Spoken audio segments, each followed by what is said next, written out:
তীব্র তাপপ্রবাহে অতিষ্ঠ জনজীবন। এরই মধ্যে আজ রংপুর, চট্টগ্রাম ও সিলেটে বজ্রবৃষ্টি হতে পারে বলে জানিয়েছে আবহাওয়া অধিদপ্তর।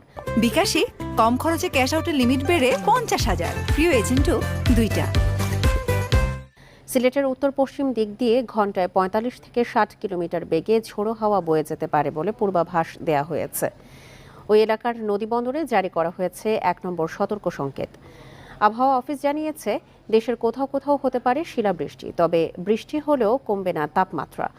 বাতাসে জলীয় বাষ্পের মাত্রা বেড়ে যাওয়ায় গরম বেশি অনুভূত হবে। পুরো মাস জুড়েই এই অবস্থা থাকবে বলে পূর্বাভাস দিয়েছে আবহাওয়া অফিস।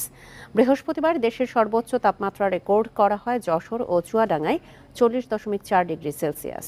এ সময় রাজধানীর তাপমাত্রা ছিল 36.8 ডিগ্রি সেলসিয়াস।